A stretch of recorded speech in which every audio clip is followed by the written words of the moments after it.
Palavra da Verdade, com Hernandes Dias Lopes. Então abra sua Bíblia comigo, Eclesiastes capítulo 6. Nós acolhemos também com muito carinho as pessoas que estão nos acompanhando virtualmente.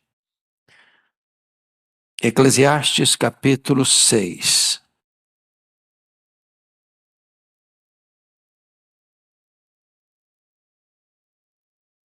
Lido o texto, mantenha a sua Bíblia aberta, por favor, nesta passagem comigo. Salomão, assim, escreve: há um mal que vi debaixo do sol e que pesa sobre os homens. O homem a quem Deus conferiu riquezas, bens e honra, e nada lhe falta de tudo quanto a sua alma deseja. Mas Deus não lhe concede que disso coma, antes o estranho o come. Também isto é vaidade e grave aflição. Se alguém gerar 100 filhos e viver muitos anos, até avançada idade, e se a sua alma não se fartar do bem, e além disso não tiver sepultura, digo que um aborto é mais feliz do que ele. Pois debalde, inutilmente, vem o aborto, e em trevas se vai, e de trevas se cobre o seu nome. Não viu o sol, nada conhece. Todavia, tem mais descanso do que o outro, ainda que aquele vivesse 2 vezes 1000 anos, mas não gozasse o bem. Porventura, não vão todos para o mesmo lugar? Todo o trabalho do homem é para sua boca, e contudo nunca se satisfaz o seu apetite. Pois que vantagem tem o sábio sobre o tolo, ou o pobre que sabe andar perante os vivos? Melhor é a vista dos olhos do que o andar ocioso da cobiça. Também isto é vaidade, correr atrás do vento. A tudo quanto há de vir já se lhe deu o nome, e sabe-se o que é o homem, e que não pode contender com quem é mais forte do que ele. É certo que há muitas coisas que só aumentam a vaidade, mas que aproveita isso ao homem? Pois quem sabe o que é bom para o homem durante os poucos dias da sua vida de vaidade, os quais gasta como sombra? Quem pode declarar ao homem o que será depois dele debaixo do sol? Bom, eu acho que pela própria leitura vocês já perceberam que este é um dos capítulos mais sombrios da Bíblia. Talvez um dos mais difíceis também de interpretar. O tema que eu vou dar para esse texto é as decepções da vida. As decepções da vida. Bom, vamos recordar um pouquinho sobre este livro de Eclesiastes, porque agora, nessa conjuntura aqui, é muito importante. Esse livro foi escrito por Salomão. Salomão tem 3 livros escritos na Bíblia: Provérbios, Eclesiastes e Cântico dos Cânticos. Os estudiosos dizem, e eu acho que com razão, que Cântico dos Cânticos foi escrito na juventude dele. Provérbios na sua fase adulta e Eclesiastes na sua velhice. Salomão, filho de Davi, com Batseba, tornou-se o herdeiro do trono. Lembram vocês que Davi construiu um grande reino, ampliou os limites de Israel, conquistou e venceu os históricos inimigos de Israel. De fora para dentro, ninguém conseguiu superar Davi. Ele foi um guerreiro vitorioso. Mas foi um homem que não soube lidar com os problemas internos, com os problemas da própria vida e da própria família. Se ele foi um grande vitorioso para fora, ele foi um grande derrotado para dentro. Tropeçou nas suas próprias pernas. Enfrentou as suas maiores e as mais amargas derrotas dentro de casa. Salomão, filho de uma relação complexa, porque a mãe de Salomão era mulher do soldado Urias, e Davi casou-se com ela para esconder um pecado.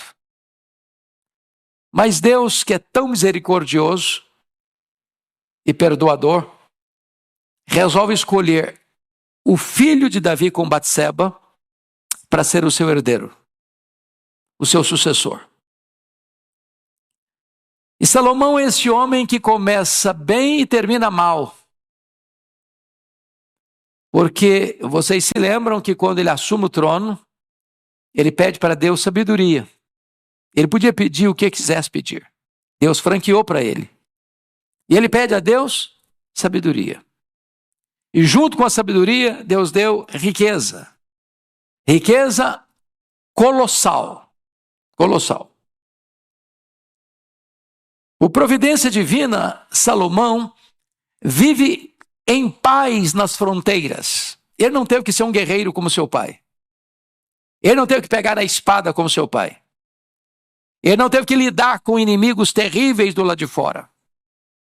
Então o governo dele foi um governo de fausto, de luxo, de riqueza, de pompa, de glória, de esplendor. No começo ele foi tão bem.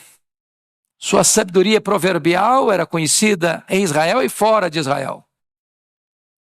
Coube-lhe o privilégio de construir o templo de Jerusalém. E o seu pai tinha o desejo de construir, e Deus disse: não, você não vai construir uma casa para mim, eu vou construir uma casa para você.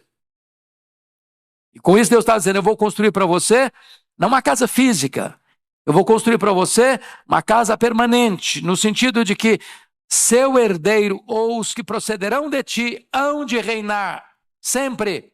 E claro, falando de Jesus como filho de Davi, que herdaria um trono eterno.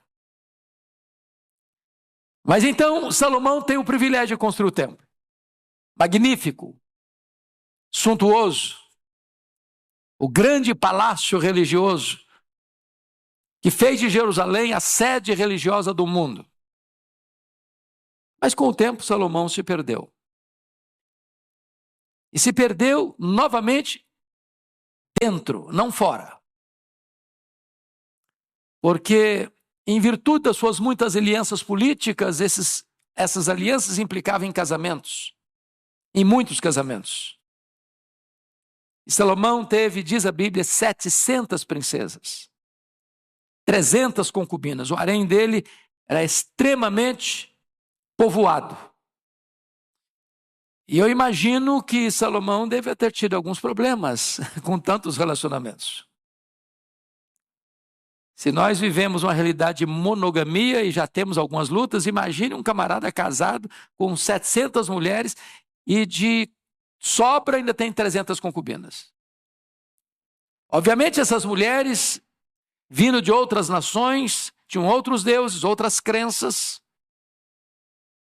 E Salomão acaba sucumbindo a esse sincretismo religioso, construindo templos aos deuses pagãos, entrando numa rota de apostasia e pisando no acelerador, assodadamente afastando-se dos preceitos de Deus. É nesse tempo de crise que Salomão, então, registra suas crises. E Eclesiastes é um livro testemunhal. Eclesiastes é um livro que está sendo escrito pelas lentes do retrovisor. Ele está olhando as crises que viveu, os dramas que viveu, as percepções que teve e narrando-as. Mas louvado seja Deus, ele começa bem, ele cai num abismo, mas por bondade de Deus ele encerra bem. Porque poderíamos dizer que capítulo 12 versículo de número 13. É a síntese da conclusão dele. Das buscas frustradas. Do desejo de ser feliz em tantas coisas e não conseguir. Então ele fecha não só o livro de Eclesiastes, mas a sua agenda com essa declaração: de tudo o que se tem ouvido, a suma é: teme a Deus e guarda os seus mandamentos, porque isto é o dever de todo homem. Aqui no capítulo 6, é mais um texto onde ele abre o coração e revela o que nós chamamos de as decepções da vida. E eu gostaria de perceber com vocês e observar com vocês que ele ainda está na mesma sequência de assuntos que já tratou. Que assunto que já tratou? E ele volta a carregar as tintas para mostrar mais uma vez esse problema. É o problema da riqueza, da insatisfação da riqueza. Então vamos dar uma recapitulada no que eu já disse. Abra aí no capítulo 2, versículos 18 a 23. 2, 18 a 23. Você pode ler comigo esses versos para a gente recordar o que eu já disse, para entrar no que ele está dizendo agora? Vamos lá? Também aborreci todo o meu trabalho, com que me afadiguei debaixo do sol, visto que o seu ganho eu havia de deixar a quem viesse depois de mim. E quem pode dizer se será sábio ou estulto? Contudo, ele terá domínio sobre todo o ganho das minhas fadigas e sabedoria debaixo do sol. Também isto é vaidade. Então me empenhei, porque o coração se desesperasse de todo o trabalho com que me afadigara debaixo do sol. Porque há homem cujo trabalho é feito com sabedoria, ciência e destreza. Contudo, deixará o seu ganho como porção a quem por ele não se esforçou. Também isto é vaidade e grande mal. Pois que tem o homem de todo o seu trabalho e da fadiga do seu coração, em que ele anda trabalhando debaixo do sol, porque todos os seus dias são dores e o seu trabalho desgosto. Até de noite não descansa o seu coração, também isso é vaidade. Está dizendo para o camarada que trabalhou, juntou muito dinheiro, juntou uma grande fortuna, deixou uma grande herança.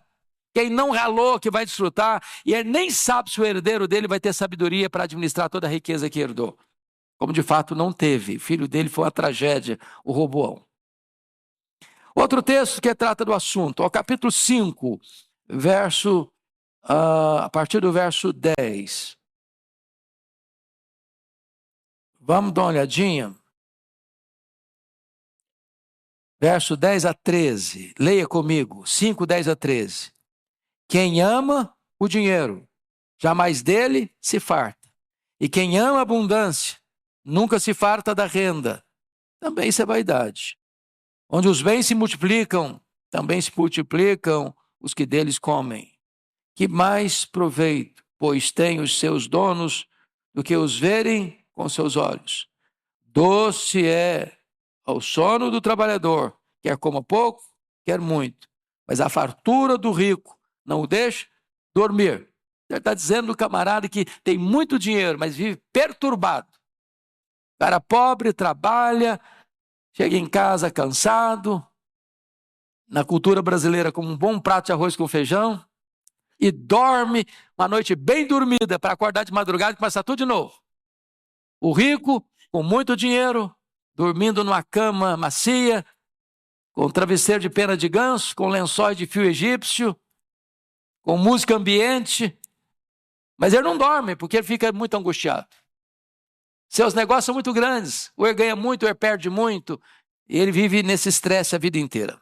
Agora, vamos dar uma olhadinha no que ele está dizendo nos versos 1 e 2, capítulo 6, 1 e 2. Vamos começar aqui para entender o que ele está falando. Vamos lá? Há um mal que vi debaixo do sol, que pesa sobre os homens. O homem a quem Deus conferiu riquezas, bens e honra, e nada lhe falta de tudo quanto a sua alma deseja. Mas Deus não lhe concede que disso coma. Antes o estranho o come. Também isso é vaidade? Grave aflição. Qual o problema que ele está levantando aqui? É o cidadão que tem muito dinheiro, muita riqueza, muitos bens, muita honra, mas o que acontece com ele? Ele não encontra nenhuma satisfação nessas coisas. Sabe qual é o grande problema do homem? Insatisfação. Tem tudo? Tem nada. Chamaríamos isso de um rico pobre. Miseravelmente pobre. O que Jesus disse para a igreja de Laodiceia: tu és rico, mas nem sabes que és miserável, pobre, cego e nu. Tem muito, mas nada satisfaz sua alma. Ele tem riqueza, ele tem bens, ele tem honra, é o cara. Todo mundo bate continência para ele. Para toda a sociedade, ele é o cara. Aplaudido aqui, condecorado lá, medalha de honra ao mérito ali, diplomas de realizações lá, mas nada daquilo preencheu o vazio do seu coração. Nada que tenhamos, meus irmãos, fica claro aqui para nós. Nós vamos examinar no texto agora. Nem riqueza, nem bens, nem honra, nem qualquer benefício legítimo como longevidade, grande prole, pode preencher o vazio do coração do homem. Às vezes a pessoa diz, não, se você tiver uma boa família, você vai ser um cara batuta. E o cara tem uma boa família e não é batuta coisa nenhuma. Se você viver 100 anos com saúde, com qualidade de vida, você vai ser muito feliz. E aí o cara vive 100 anos com qualidade de vida e ele não foi feliz coisa nenhuma. Se você tiver muitos filhos e filhos bons, você vai ser abençoadíssimo, sua vida vai ser plena. Aí o cara tem muitos filhos e tudo certinho e ele não encontrou satisfação. Sabe por quê? No capítulo 3, versículo 11, Salomão vai dizer que Deus pôs o quê no coração do homem? A eternidade. A eternidade. E tudo aquilo que é terreno e temporal, transitório, não pode preencher o vazio do coração do homem. Então vamos à exposição do texto. A primeira coisa é a decepção da riqueza sem satisfação. É o que ele vai mostrar aí nos capítulos 1, nos versículos 1 a 6. Então, ele que já havia definido toda a trajetória da vida do homem debaixo do sol com vaidade das vaidades, agora ele vai mostrar uma decepção testemunhada no verso 1. Olha comigo. Há um mal que vi. Preste atenção aqui. Ele não está filosofando. Ele não está argumentando. Ele não está aqui conceitualmente definindo alguma coisa. Ele se apresenta como uma testemunha ocular. Ele viu, ele constatou. Não é que alguém lhe contou. Não é que ele leu em algum lugar. Não é que saiu um artigo numa revista especializada do assunto. Não, ele viu. Ele testemunhou. E o que ele viu? Há um mal que vi debaixo do sol e que pesa sobre os homens. E agora ele não diz que tipo de homem. Os homens. Generalizou todos os homens. E que mal é esse? Preste atenção. É Deus conceder riquezas, bens, honra. Quem concede isso? Segundo ele, Deus. E agora preste atenção. O próprio Deus que concedeu bens, riquezas e honra não concede a essa pessoa o desfrute dessas coisas.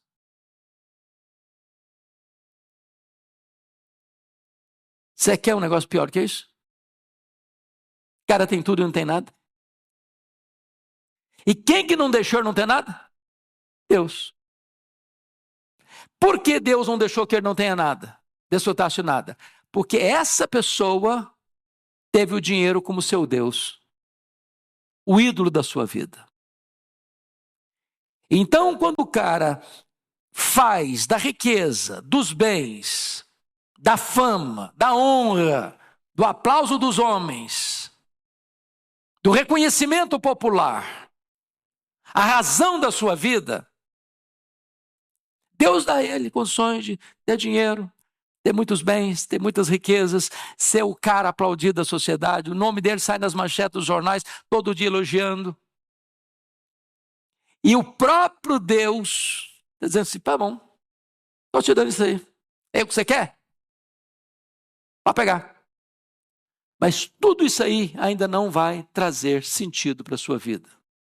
Você vai ter uma insatisfação crônica, você vai ter um vazio maior na alma, você vai ter um buraco existencial no seu coração, e nada disso vai preencher o vazio da sua alma.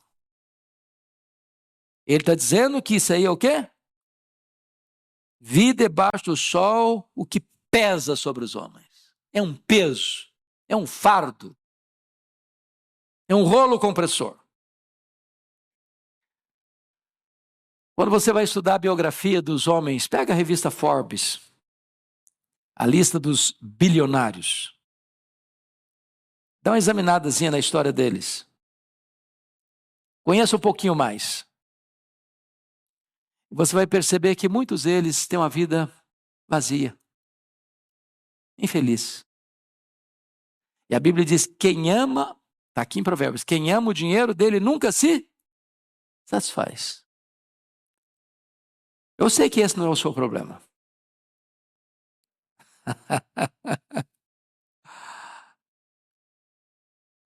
Você agradece a Deus o que Deus já lhe deu? Na linguagem do apóstolo Paulo, tendo o que comer, o que beber e o que vestir, com isso estejamos contentes? Porque a piedade com contentamento é o quê? Grande fonte de lucro. Mas o amor do dinheiro é a raiz de todos os males. E muitos nessa cobiça se atormentaram, se flagelaram com muitos tormentos. Se desviar da fé. Foi por isso que o Senhor Jesus Cristo afirmou que só tem dois senhores. E ele não disse que é Jesus e o diabo. Não é Jesus e César. Não é Jesus e o líder de uma nação. É Jesus e as riquezas. A riqueza é um senhor. É um feitor de escravos. Que requer adoração exclusiva. Devoção total. E quem se curvar diante de Mamon não consegue se curvar diante de Deus. Aí a pessoa tem a riqueza, ela tem os bens, ela tem a honra, ela é reconhecida pela sociedade. Mas Deus está dizendo, eu não vou deixar você desfrutar. Tudo isso aí que você tem não vai satisfazer você. Isso é uma coisa pesada para os homens.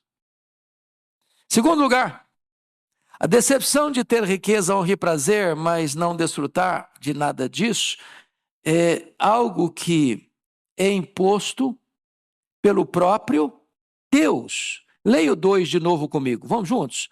O homem a quem Deus conferiu riquezas, bens e honra, e nada lhe falta de tudo quanto a sua alma deseja. Mas Deus não lhe concede que disso coma, antes o estranho o come, também isso é vaidade e grave aflição. Entendamos uma coisa aqui, na teologia nós chamamos de graça comum e graça especial. Não é verdade que Deus só abençoa o crente e não abençoa também o descrente. O que Jesus disse? Que a chuva e o sol vêm sobre quem? Os justos e os injustos. Você conhece gente que não é crente, que tem uma boa família, tem um bom emprego, tem sucesso financeiro, que galga os degraus do sucesso da vida, que fica no grau da pirâmide social no topo? Conhece? Claro que conhece. Você conhece gente não crente que tem saúde, beleza? Tem um casamento bom, que tem filhos educados, bem-sucedidos na vida, conhece? Claro que conhece. Como é que nós chamamos isso? Graça comum. O que é a graça especial? É a graça da salvação. É possível você receber a graça especial, ser salvo e não ser rico? E não ser famoso? E não ter os aplausos e as honras deste mundo? É claro que sim. Agora, quando você coloca os dois, o rico de coisas apenas do aqui e do agora, da graça comum, e o pobre, que tem a graça especial, a salvação em Cristo, de fato, quem é mais rico? Provérbios diz, há ricos pobres e há pobres ricos. Se você está salvo pela graça, se você é cidadão do céu, se você é herdeiro de Deus, se você é co-herdeiro com Cristo, se seu nome está escrito no livro da vida, nem todo o ouro do mundo pode comprar o que você tem e recebeu de graça. Você é riquíssimo. Riquíssimo. E o que adianta um homem ter tudo? O mundo aos seus pés. O mundo de pé aplaudindo. Se tem um buraco na sua alma. Na hora que ele partir, ele não vai levar nem um centavo. Essa é uma grande decepção descrita aqui no versículo 2. Deus dá riqueza, o cara ama o dinheiro, põe o coração no dinheiro, adora o dinheiro, serve ao dinheiro, é escravo do dinheiro, e Deus diz, então eu vou fazer uma coisa com você, eu não vou deixar você usufruir, eu não vou deixar você ter prazer, eu não vou deixar você satisfazer os anseios da sua alma, e você juntou tudo, quem vai comer é outro, quem vai usufruir é outro, quem vai desfrutar é outro. Eu não estou dizendo, irmão, que a pessoa não vai desfrutar no sentido da palavra desfrutar, não. O cara que é rico, ele vai fazer a viagem mais bonita, vai para o restaurante mais caro, ele vai para os hotéis mais requintados, ele vai rodar o mundo com seu jatinho particular, ele está desfrutando, mas aquilo não fez o quê? Preencheu o vazio do seu coração. Porque só Jesus preenche esse vazio. Só Deus satisfaz. Ele é escravo da ganância, ele é escravo da avareza. Rico, pobre, um miserável numa gaiola de ouro. Você conhece gente miseravelmente numa gaiola de ouro?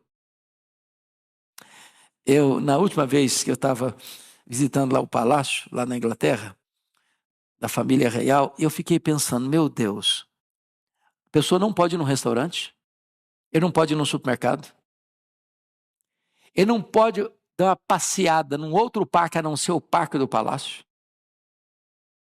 Ele não pode botar a cara na rua, que vem os paparazzi.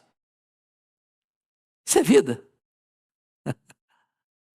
Que vida é essa? Presos numa gaiola de ouro. Presos numa gaiola de ouro. Terceira coisa que ele vai apresentar aqui é a decepção da longevidade e de uma inúmera prole sem satisfação. E ele vai criar uma situação aqui. Vamos dar uma olhadinha no versículo 3. Leia comigo 3. Se alguém gerar 100 filhos e viver muitos anos, até avançada idade, se a sua alma não se fartar do bem e além disso não tiver sepultura, digo que um aborto é mais feliz do que ele. Bom, ele está criando uma hipótese e ele vai concluir. Vamos até o 6. Vamos ler 4, 5 e 6 também. Vamos lá. Pois, debalde. Para um pouquinho. O que é debalde? A palavra debalde, alguém sabe o significado? Em vão. Inutilmente. Pois, em vão, inutilmente, vem o aborto. E em trevas se vai, e de trevas se cobre o seu nome. Não viu o sol, nada conhece. todavia, tem mais descanso do que o outro. Vamos ler os 6 juntos. Ainda que aquele vivesse 2 vezes 1000 anos, mas não gozasse o bem. Porventura, não vão todos para o mesmo lugar. Ele está criando aqui uma hipótese, né? Ele está criando aqui uma situação irreal. De alguém que tenha o privilégio de viver 2000 anos. Alguém já viveu 2000 anos? Quem viveu mais tempo foi Matusalém. Não chegou a 1000 anos. Ele está criando aqui uma hipótese exagerada. Ainda que alguém vivesse 2000 anos. Ou seja, ganhou de todo mundo na longevidade. Campeonato da longevidade foi medalha de ouro. Nas Olimpíadas da longevidade. Quantos filhos ele teve? 100. Conhece alguém que teve 100 filhos? Bom. Ainda assim, se ele não desfrutou o bem, e o que é bem aqui? É o propósito da vida, é o sentido da vida. Deus criou você e eu para o louvor da sua glória. O fim principal do homem é glorificar a Deus e gozá-lo para sempre. Se ele não usufruiu isso, ele está dizendo, um aborto que não chegou a nascer, que não viu a luz do sol, que saiu do ventre para a sepultura, é mais feliz do que ele. É desesperador, não? Desesperador. Salomão aqui está carregando as tintas aqui para mostrar a decepção da vida.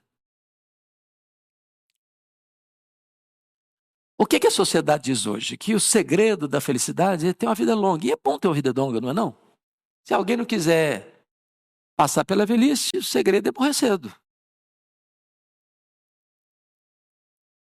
Agora, a velhice, como diz o Dr. Billy Graham, não é para os fracos. Essa frase do último livro que o Billy Graham escreveu, já na fase final da vida, para mim valeu o livro. A velhice não é para os fracos.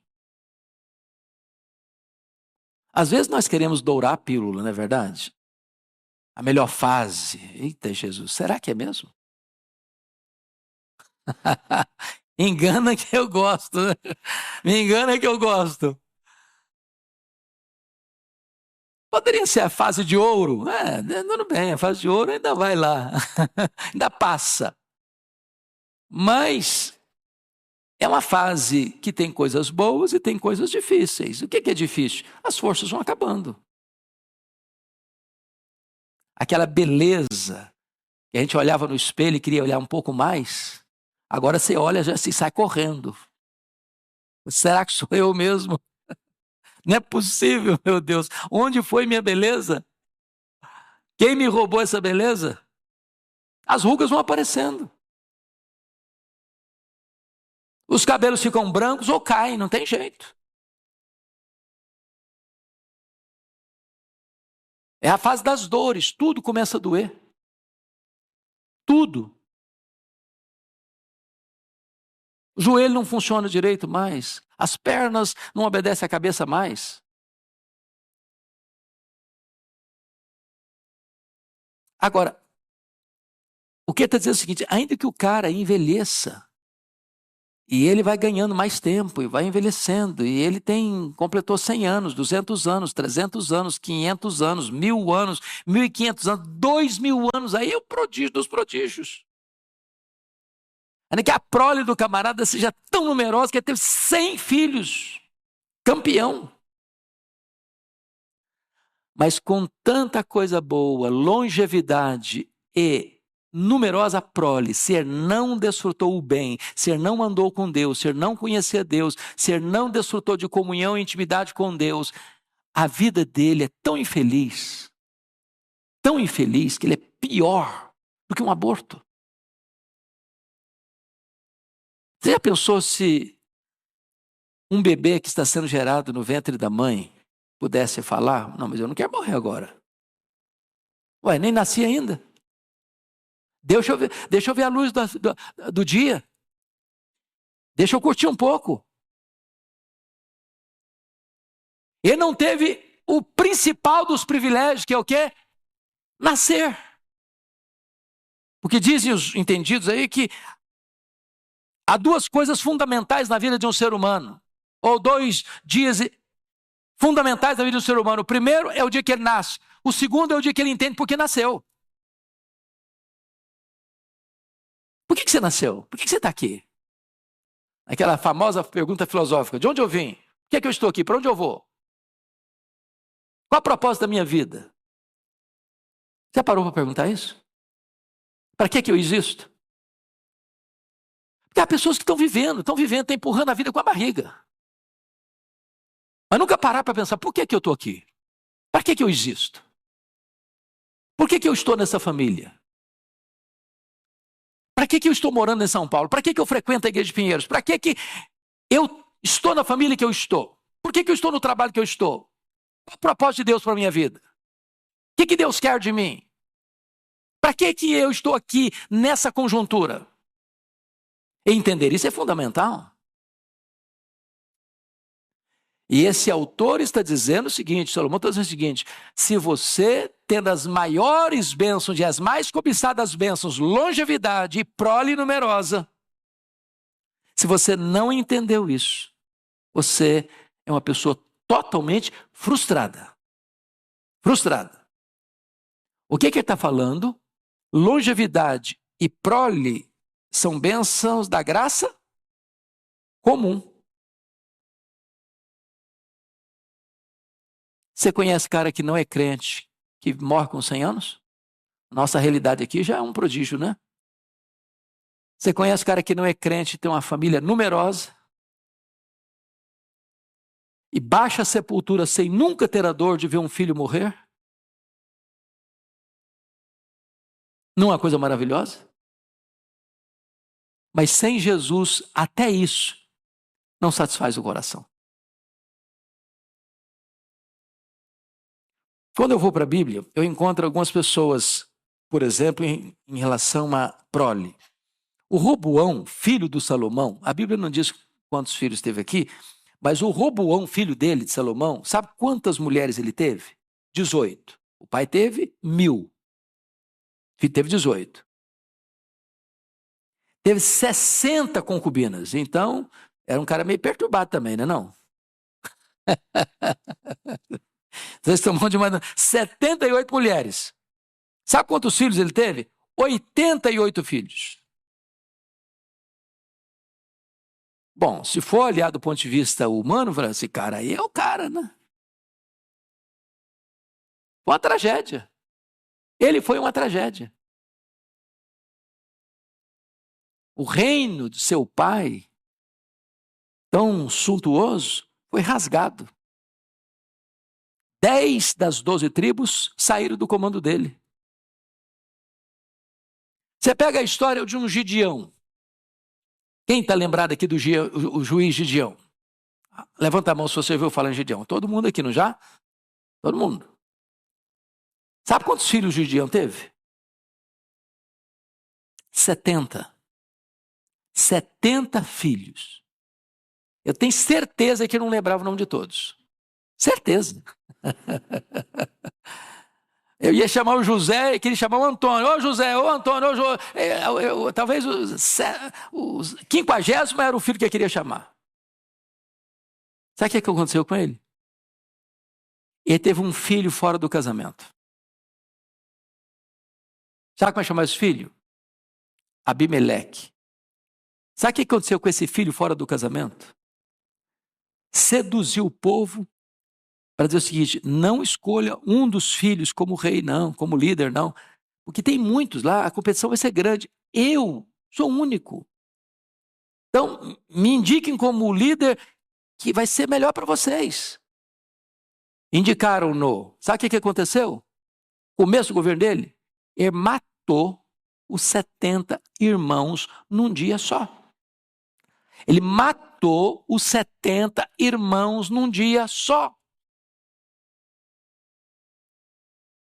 Você já imaginou o que é isso? O fato de alguém ter longevidade, o fato de alguém ter prole, o fato de alguém ter riqueza, o fato de alguém ter bens, o fato de alguém ter honra, em si mesmo, não faz o quê? Preenche o vazio da alma.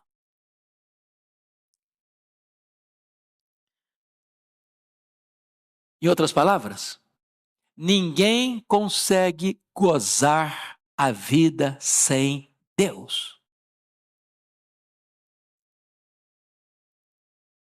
O que Salomão está dizendo? É melhor morrer no ventre do que viver 2000 anos e fechar a vida sem o amor da família. Porque notem vocês, versículo 3, se alguém gerar 100 filhos e viver muitos anos até avançada idade, ainda que hipoteticamente 2000 anos, e se a sua alma não se fartar do bem e esse bem andar com Deus, além disso não tiver sepultura. O que significa além disso não tiver sepultura? O cara decide depois que ele morre? Morreu. Ele não decide mais que cemitério vai ser sepultado, se vai ter um caixão de cedro de tantos R$ 1.000.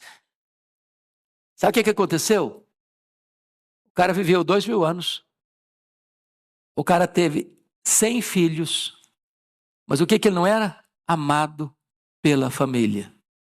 Não teve ninguém da própria família para sepultá-lo. Ele foi sepultado como indigente. É claro que Salomão está criando um fato hipotético aqui para retratar para nós até que ponto um homem pode ir na busca da satisfação pessoal, da realização pessoal, sem Deus. Sem Deus. Vamos ao outro ponto do texto. A decepção do trabalho sem contentamento. O trabalho é uma bênção, gente? Quem acredita que o trabalho é uma bênção aqui? Todo mundo, né? E tem gente que acha que o trabalho é consequência do pecado. Não, de jeito nenhum. Quero saber quem inventou o trabalho. Não, você quer saber? Dou o endereço CPF. Foi Deus. Quem inventou o trabalho foi Deus. Antes da queda. Depois da queda, o trabalho se tornou penoso. Mas depois da glorificação, nós vamos trabalhar novamente sem peso. Que nós o serviremos. Eu fico até imaginando essa cena, meus irmãos. E alguém já disse que se com esse corpo nosso tão frágil e tão limitado, nós conseguimos fazer coisas tão esplêndidas. Imagine você com um corpo glorificado, imortal, incorruptível, glorioso, poderoso, espiritual, celestial, semelhante ao corpo da glória do Senhor Jesus. Nós o serviremos sem cansaço, sem fadiga, sem estresse, sem limitações. Para sempre. Eu pergunto a você, as pessoas trabalham só porque precisam sobreviver? Você pega um cara hoje multibilionário, você falasse assim, a partir de hoje eu só vou ficar deitado na minha cama porque o que eu já ganhei vai dar para eu viver 100 anos sem precisar trabalhar. Claro, conseguiria. Por que ele trabalha? Porque o trabalho dignifica o ser humano. O trabalho faz parte da própria vida humana. A ociosidade é uma tragédia. É por isso que os estudiosos dizem que o camarada que se aposenta e veste um pijama, ele morre logo em seguida. Porque a aposentadoria não significa cessar de trabalhar, significa que você vai dar uma mudada na rotina, talvez na atividade. Mas você precisa continuar funcionando. Você e eu precisamos ser como uma vela. Sabe qual é a característica da vela? A vela brilha com a mesma intensidade até acabar. Tem gente que me pergunta assim, o que você pretende fazer depois que você jubilar? Você está pensando em comprar uma casinha na montanha ou uma casinha na praia? Eu falei, não penso nada disso. Eu quero é trabalhar até Jesus voltar ou até ele me chamar. Porque é isso que dá prazer. Você já parou para perceber isso? Você vai tirar férias. Você já pensou que você se cansa das férias? Se cansa das férias. Você já cansou de descansar? Se você se cansa de descansar. Cama é uma bênção quando você está com sono, cansado. Mas fique na cama uma semana. Você vai ficar na cama uma semana. Vou trazer café da manhã, vou trazer almoço, vou trazer jantar, vou trazer suquinho gelado. Daqui uma semana você não aguenta mais. Você está louco. Então, vamos ver o trabalho agora, o que ele vai dizer para nós. Versículos 7 a 9. Leia comigo. 6, 7 a 9. Juntos, vamos lá.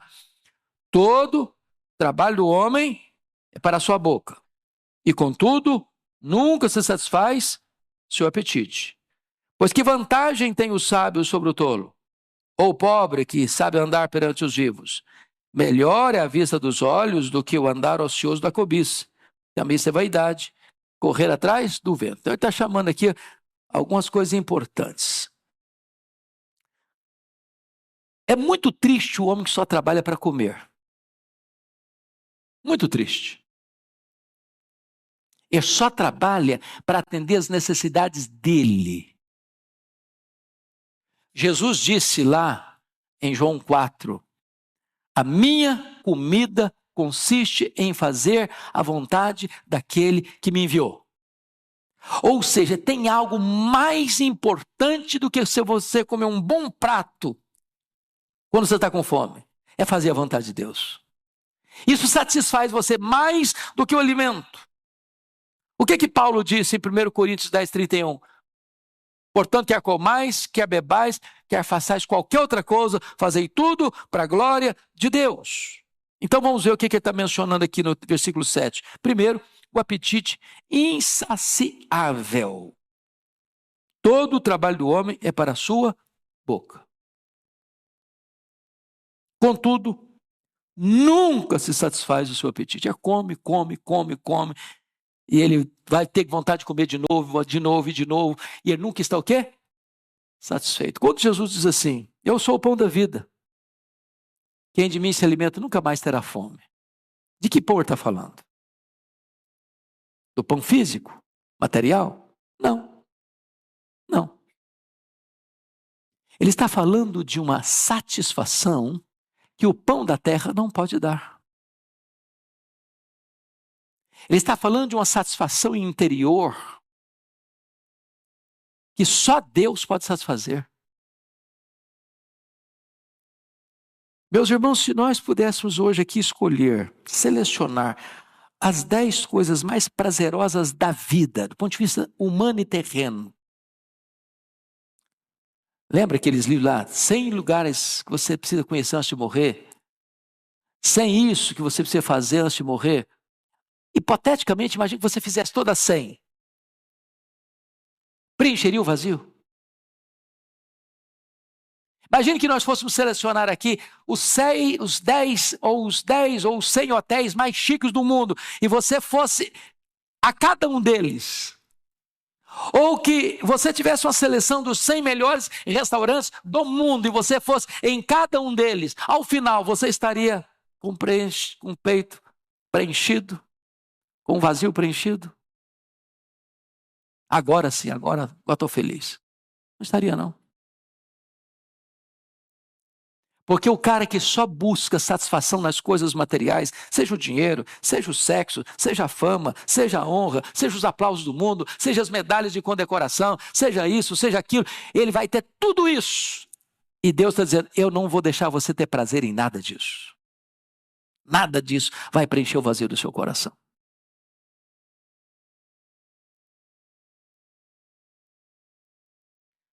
A segunda coisa, versículo 8, é a sabedoria insatisfeita. Pois que vantagem tem o sábio sobre o tolo? Ou o pobre que sabe andar perante o vivo? Hoje de manhã, no culto da manhã, o pastor Ival falou de determinados escritores que arrotam muita sabedoria e coisas muito profundas. E a pergunta é, será que essa profundidade toda planificou a vida delas? Que tem gente que acha que o chique é complicar as coisas simples. Você lê o cara, estou entendendo nada. É isso mesmo? Você lê de novo, ou eu sou ignorante demais, limitado demais, ou esse cara é inteligente demais, mas que na verdade ele acha que ser chique é complicar o simples. Quando na verdade a beleza está em você simplificar as coisas profundas e complexas. Mas pense num cara sábio. Mas pense no mais sábio. Pense no cara que tem vários títulos de honra ou mérito, dos mais requintados. Prêmio Nobel. Pergunta para ele, isso deu o significado da sua vida? Lá no fundo preencheu o vazio do seu coração? E a resposta honesta é um sonoro não, não, não. Tudo que jogou para dentro, todas as taças dos prazeres que ele jogou para dentro, só aumentou ainda mais o vazio da sua vida. O mais sábio tem desejos insatisfeitos que só Deus pode satisfazer. Mas agora, em terceiro lugar, vai falar do desejo vagabundo. Desculpe da expressão. Vagabundo é aquele que fica vagando. Olha o versículo 9. 6, 9. Melhor é a vista dos olhos do que o andar ocioso da cobiça. Andar ocioso da cobiça é o seguinte, o cara está cobiçando isso, ele está cobiçando aquilo, ele quer cobiçar mais um prazer, ele quer cobiçar mais uma aventura, ele quer cobiçar mais uma riqueza, ele quer cobiçar mais um bem, ele quer cobiçar mais uma propriedade, ele quer cobiçar mais um carro, e ele está vagando para cá, ele está vagando para lá, e ele está desesperado, correndo para lá, para cá, para lá, para cá, para lá, para cá, para lá, para cá, e ele não consegue parar e agradecer o que ele já tem. Sabe qual é o risco disso? Chama-se insatisfação. Eva, num determinado momento, junto com Adão, imaginaram que o Éden era um lugar muito bichuruco, muito, muito, muito medíocre, que eles mereciam mais. E aí caíram. E arrebentaram com a gente também.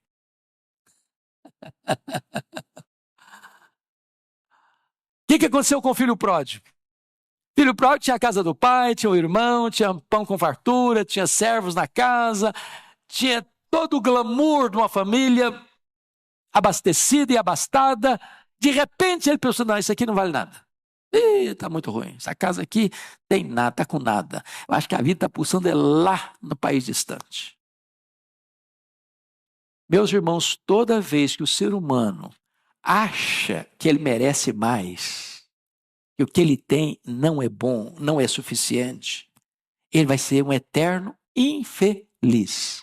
Não está feliz na casa que mora, não está feliz com o carro que anda, não está feliz na empresa que trabalha, não está feliz com o salário que tem, não está feliz com o marido que tem, não está feliz com a esposa que tem, não está feliz com os filhos que tem, não está feliz com a igreja que tem, não está feliz na cidade que mora, não está feliz no país onde vive, ele não está feliz. A infelicidade está dentro dele. Está insatisfeito. E aí é a porta da tentação. Aí é o quintal do inferno. Aí é a antessala da perdição.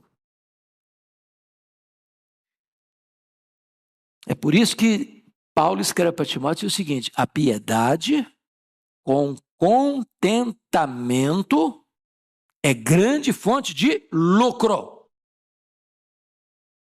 Lá em Filipenses, o apóstolo Paulo, no capítulo 3, versículo 19, ele diz que algumas pessoas só se preocupam com as coisas terrenas. O cara se casa por dinheiro, ele se divorcia por dinheiro, ele se corrompe por dinheiro, ele mente por dinheiro, ele vende a alma dele pro diabo por causa de dinheiro, ele morre por dinheiro, ele mata por dinheiro. E a hora que ele tem o dinheiro não satisfaz. Lembra dos bandeirantes?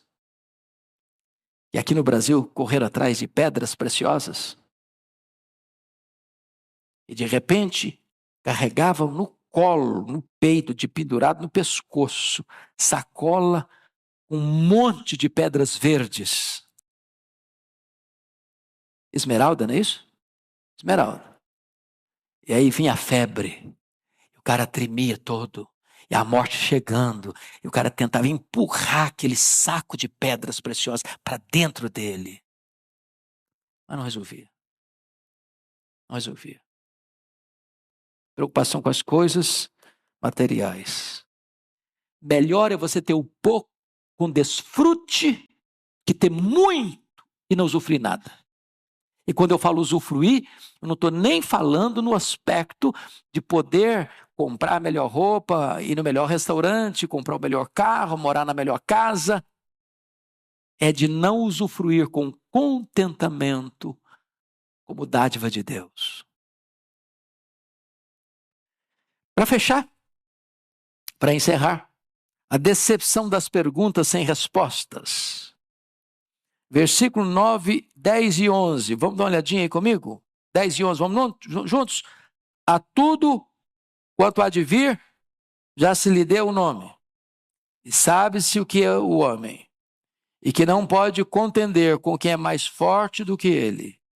É certo que há muitas coisas que só aumentam a vaidade. Mas que aproveita isto ao homem?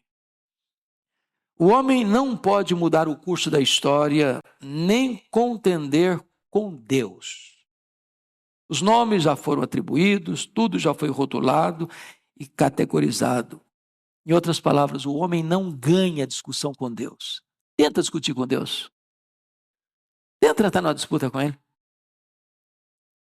Paulo, escrevendo aos Romanos, diz: quem és tu, homem, para discutir isso com Deus? Pode, porventura, um vaso discutir com quem fez o vaso, o oleiro? O vaso não manda no oleiro, é o oleiro que manda no vaso. Não entre nessa discussão com Deus, você vai perder. Pega o livro de Jó. Vocês lembram dos golpes que Jó sofreu? Perdeu seus bens, enterrou seus filhos, perdeu a sua saúde, perdeu o apoio da mulher, perdeu o companheirismo dos amigos. E o que ele fez? Fez 16 perguntas para Deus. Por quê? Por quê? Por quê? Por quê? Por quê? Por quê? Por quê? Por quê? Parecendo criança de 4, 5 anos. Criança de 4, 5 anos é a fase das perguntas. Por quê? Por quê? Por quê? Por quê? Por que eu não morri no ventre da minha mãe? Por que eu não morri ao nascer? Por que a minha mãe não estava com seios músculos direitos para morrer de fome? Por que o senhor não me mata de uma vez? E por quê? E por quê? E tal. E aí, ele, não contente com as perguntas, ele vai para as queixas. Ele fez 34 queixas contra Deus. O que Deus fez? Silêncio. Não respondeu nenhuma das perguntas. Quando Deus resolveu falar, Deus não respondeu nenhuma das perguntas, nenhuma das queixas. Deus fez 70 perguntas para ele. 70. Todas retóricas. E Deus perguntou: ô Jó, onde você estava quando eu lançava os fundamentos da terra? Onde você estava quando eu cercava as águas do mar? Onde você estava quando eu espalhava as estrelas do firmamento? O que Deus está fazendo com Jó? Jó, você, meu filho, é muito pequeno. Você está querendo desafiar a mim? Você está querendo ganhar a discussão de mim? Você precisa compreender quão grande eu sou. O que ele está mostrando nesse texto, meus amados irmãos, é que há perguntas que nós fazemos e aqui podemos não ter respostas.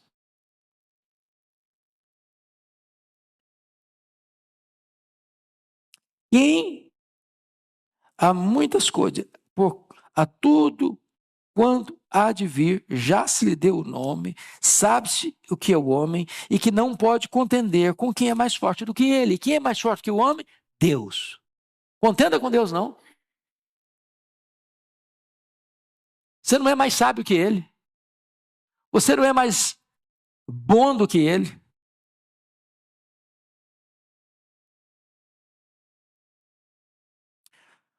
É certo que há muitas coisas que só aumentam a vaidade. Mas que aproveita isso ao homem? Então, vamos fechar com o último ponto? Você pode ler o verso 12 comigo, o último versículo? Vamos juntos?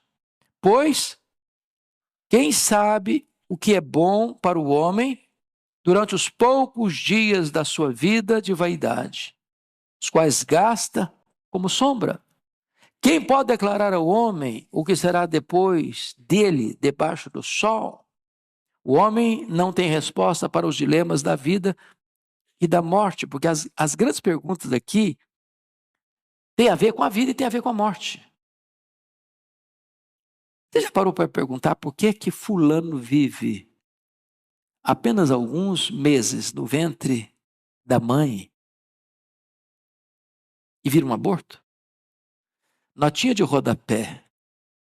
Deus não trata o ser humano que está sendo gerado como uma coisa, como uma massa, mas como um ser humano.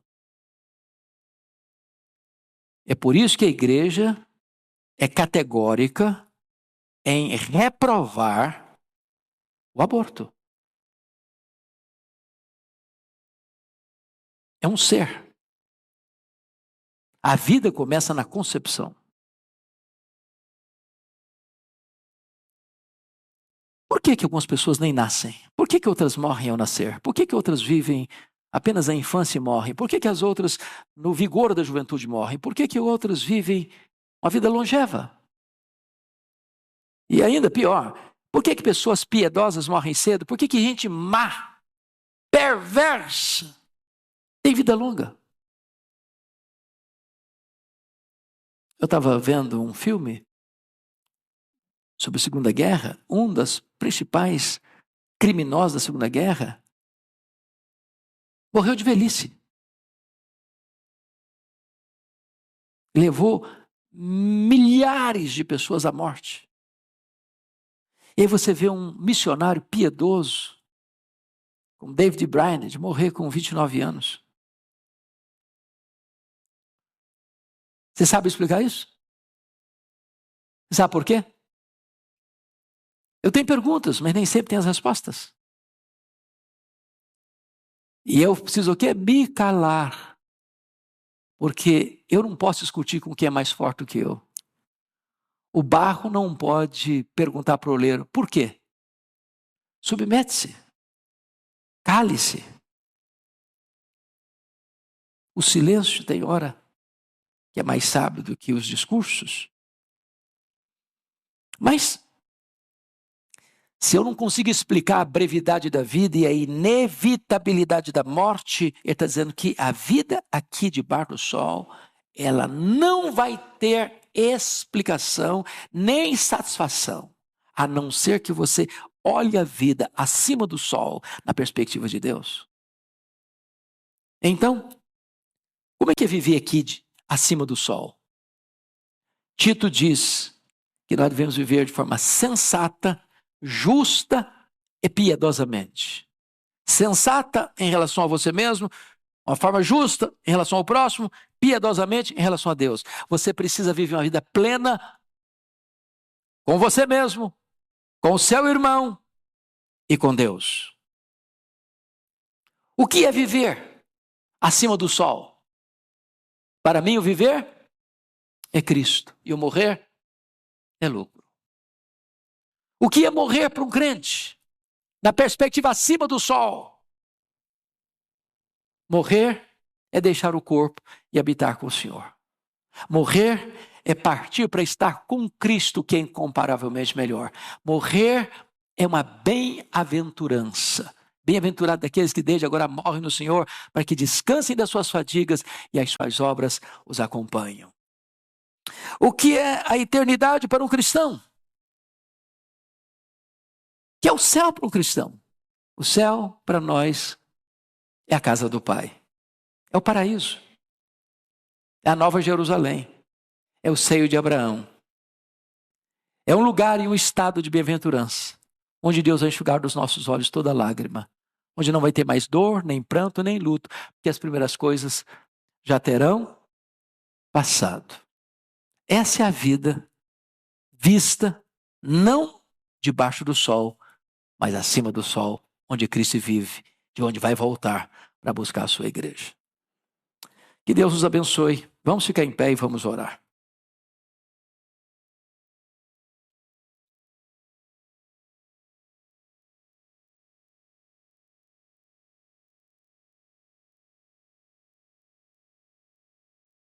As coisas do aqui não satisfazem.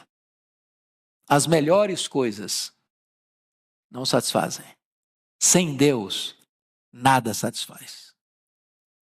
Mas você não precisa viver uma vida de eterna insatisfação e permanente decepção.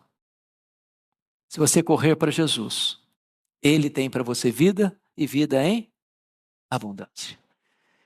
Bendito Senhor, louvado seja o teu nome, pela tua palavra, que nos mostra o caminho do homem que busca satisfação naquilo que não pode preencher o vazio da sua alma.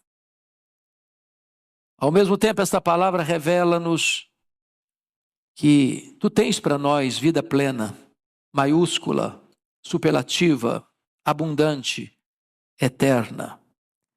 E que só na tua presença há plenitude e alegria, e só na tua presença e à tua destra há delícias perpetuamente. Se porventura alguém aqui entrou, ou alguém está nos acompanhando, cuja vida ainda está vazia, está correndo para lá e para cá em busca de satisfação, que nesta manhã este coração se renda a Jesus e encontre nele a própria vida eterna. Assim oramos em nome de Jesus. Amém.